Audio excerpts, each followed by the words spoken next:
அன்பே சிவம் மனமே குரு என்றுணர்த்திய குருவே போற்றி. எனக்குள் இறைவனை உணர வைத்த குருவே போற்றி.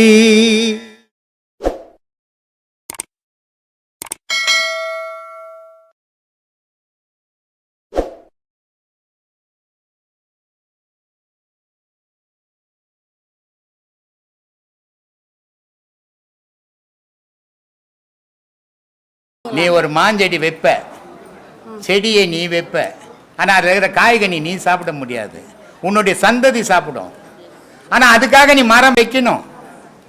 இதை தான் நான் வச்சுன்னுக்கிறேன், பின்னாடி வர ஜென்ரேஷன் சாப்பிடட்டும். அதனால் இந்த மக்கள் நல்லா இருக்கணும். எனக்கு அதுதான். எனக்கு ஜாதி கிடையாது, மதம் கிடையாது, மனிதன் மட்டும்தான். அந்த மனிதன் நல்லா வாழணும், அமைதியாக வாழணும். அவன் வெம்பி போகக்கூடாது, அவன் வீணாயிடக்கூடாது. இந்த மனித வாழ்க்கையே இந்த உலகத்துக்காக வந்தவன், அவன் தனக்காக வந்தவன் இல்லை.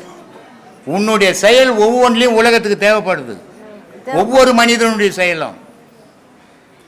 அப்போ இப்படிப்பட்ட மனிதன், உலகத்துக்கு தேவைப்படுற மனிதன் தன்னை தானே இழந்துக்கிறது என்ன நியாயம்? அது இழக்கக்கூடாது. இழக்கக்கூடாதுன்னா அவன் மனதைரியம் வரணும். மனதைரியம் வரணும், அவன் நம்ம பேசணும் அப்படின்றமா பேசிங்கிறான். என்னமோ எல்லாமே அவன் செயலுமா.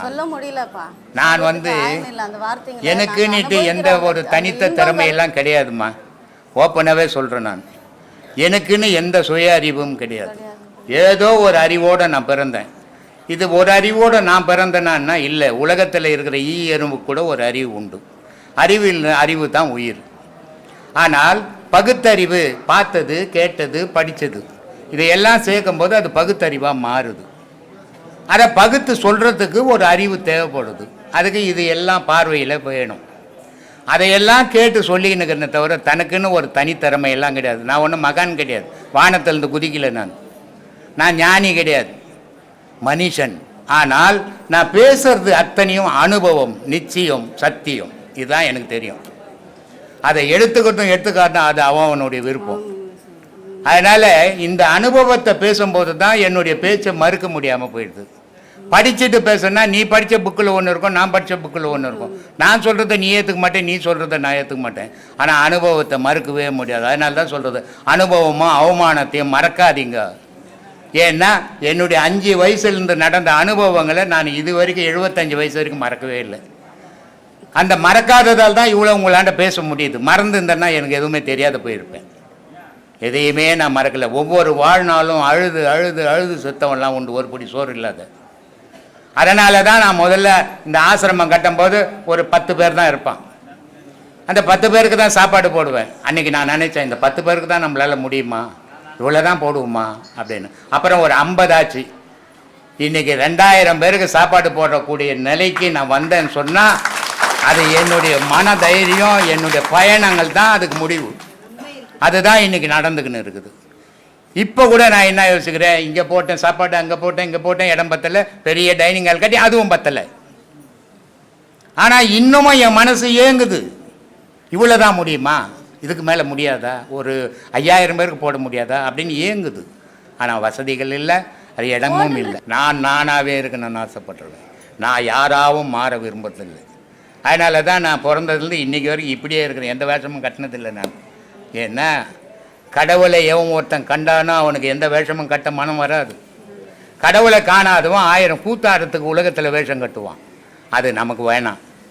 நம்ம உண்மையான பாதையை நோக்கி பயணம் பண்ணுவோம், உண்மையான இறைவனை அடைவோம். கற்பனை கடவுளை வேணாம், நிஜ கடவுளை தேடுவோம்.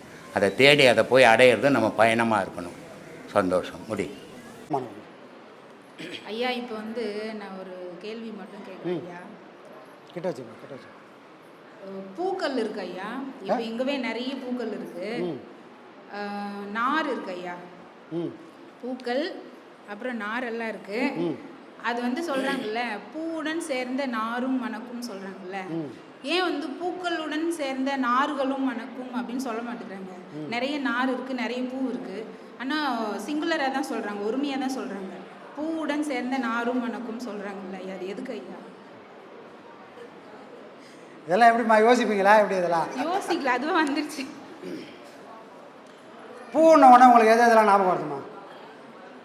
வாசனையாக இருக்கும், ம் நல்லா மணமாக இருக்கும், கலர்ஃபுல்லாக இருக்கும், இப்படி தான் ஞாபகம் வரும். ம் சரிங்களா? அப்போ பூனாலே அது எந்த வடிவத்தில் இருந்தாலும் ஒரே பொருள் தான். பூ. இப்போ ஐயா என்ன சொன்னார், எல்லாருக்குள்ளும் இறைவன் இருக்கிறான், அதானே உண்மை. ஆனால் இறைவன் என்ன சொல்லலாம், இறைவர்கள் அப்படின்னு யாராவது சொல்லிக்கிறோமா? இல்லை. எல்லாருக்குள்ளும் இறைவன் தானே இருக்கிறான். அப்போ நாலுலேருந்து இறைவர்கள் அப்படி சொல்லிடலாமா? சொல்ல முடியாதுல்ல. இறைவன் எல்லாருக்குள்ளும் இருக்கிறான், ஆனால் தனிச்சு இருக்கிறான். வாசனையும் வண்ணமும் வடிவமும் வேற வேறையா இருந்தாலும் தன்மை பூ.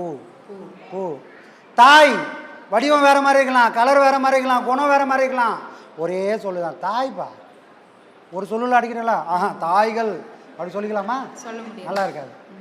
அப்போது இதுதான் விஷயம். அந்த மனம் பூவை தவிர வேறு எதாலையும் கொடுக்க முடியாது. அந்த தன்மையை கொடுக்குற எல்லாத்தையும் ஒரே சொல்லா பூன்னு சொல்லிட்டாங்க. தாய் பூ எல்லாம் ஒன்று தான், அதுக்கு ஈடாக ஒன்றுமே கிடையாது. அதனால தான் எதை கொண்டு போறியோ இல்லையோ ஒரு பூவாச்சி எடுத்து போய் கொடுப்பான்றாங்க. ஏன்? உன் மனமும் அந்த பூ மாதிரி வாசனையாகவும் பார்க்கறதுக்கு நல்லாவும் இருக்கணும். நல்லா இல்லாத மனசோடு அங்கே போகாதப்பா, மனம் இல்லாத மனசோட போகாதப்பா, அழுக்கோட போகாதப்பான்னு காட்டுறதுக்காக தான் பூ பழம் கொண்டு போய் இறைவனுக்கு அர்ச்சனையாகவும் அபிஷேகம் பண்ணுன்னு சொல்கிறாங்க. சரிங்களா? சரிங்க. அப்போ நாறு நாறு நீ நம்மலாம் அந்தம்மா, நம்மலாம் நார். குருன்ற ஒரு பூவோடு சேர்ந்ததுனால இன்றைக்கி நம்ம மனசில் கொஞ்சம் மனம் வருது. இப்படி ஒரு குரு நம்ம வாழ்க்கையில் வராது போயிருந்தா இந்த நார் நாராகவே இருந்து ஒன்றும் இல்லாமல் ஆயிருக்கும். அப்போ இந்த மனம் நாருக்கு இல்லை, அந்த பூவோடு சேர்ந்ததுனால இந்த நாருக்கும் மனம் வந்தது. நம்ம கையில் ஒன்றும் இல்லைம்மா, ஒன்றும் இல்லை. அதுதான் விஷயம். சிலர் சொல்லிக்கிறாங்க கழுதைக்கு தெரியுமா கற்பூர வாசனை, அந்த மாதிரி குணம் உள்ளவனும் மனுஷன் இருப்பான். அதுக்கு நல்ல பொருளை சுவாசிக்க தெரியாது. கற்பூரம் இது நல்ல பொருள்ப்பா, இது நீ சுவாசினா கழுதைக்கு அதெல்லாம் தெரியாது, கற்பூரம் தெரியாது, கல்லுன்னு தெரியாது, வித்தியாசம் தெரியாது. அந்த மாதிரி மனுஷனும் இந்த உலகத்தில் இருந்தே தீருவான். சரிங்களா? நாம் பூவோடு சேர்ந்த நாராக இருப்போம். கழுதைக்கு தெரியுமா கற்பூர வாசனை மாதிரி கழுதையாக போக வேணாம். சரிங்களா? புரிஞ்சிச்சு. அப்புறம் இன்னொன்று சொல்கிறேன் ஐயா, உலகத்தை பார்த்து கற்றுக்குங்க, உலகத்தை பார்த்து கற்றுக்குங்க அப்படின்னு உலகத்தை பார்த்து கற்றுக்குங்கன்னு ஒருத்தவங்க சொல்கிறாங்க. நம்ம ஐயா என்ன சொல்வார், உலகத்தை பார்க்காத உன்னை பாருன்னு சொல்கிறாரு. அப்போ உலகத்தை வந்து யாருமே சுற்றி பார்த்தவங்க யாருமே இல்லை ஐயா. அப்போது உலகம்னா யார், நம்மனா யார்? ஏன்னா இப்போது உலகத்தை யாராலையுமே சுற்றி பார்க்க முடியாது. ஆனால் நான் இருக்கிறேன், என்ன நம்மளை தான் ஐயா பார்க்க சொல்கிறாரு. உன்னை பார்த்து நீ வாழு, உன்னை நீ முதல்ல சீர்படுத்துன்னு சொல்கிறாரு. அப்போ நான் இப்படி திரும்பி பார்த்தேன், என் முதுகே எனக்கு தெரிய மாட்டிருக்கு. அப்போ உலகம்னா யாரு, நான் யாரு? இப்படிலாம் ஏழாவிடமாக கேள்விகள் கேட்டுக்கினேன். இது எப்படி மடக்கணும்னு சொல்லியே வரதா? ப்ராமிஸ் இல்லை ஐயா, அதுவா வருது. அப்போ உலகத்துலேயும் மக்கள் தானே இருக்காங்க, அவங்கள பார்க்காத உன்னை பாருன்னு சொல்கிறாங்கல்ல ஐயா. அப்போது எனக்கு என் முதுகே தெரிய மாட்டிருக்கு.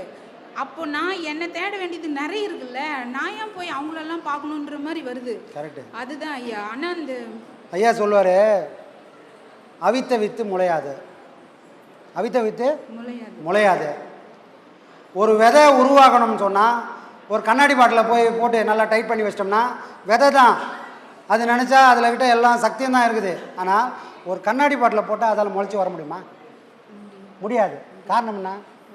எல்லா சக்தியும் இருக்கலாம், உலகன்ற இந்த மண் அதுக்கிட்ட இல்லை, உலகன்ற இந்த காற்று அதுக்கிட்ட இல்லை, உலகன்ற நீர் அதுக்கிட்ட இல்லை, நெருப்பு இல்லை, இதையெல்லாம் உருவாக்குற ஆகாயன்ற அந்த தன்மை இல்லை.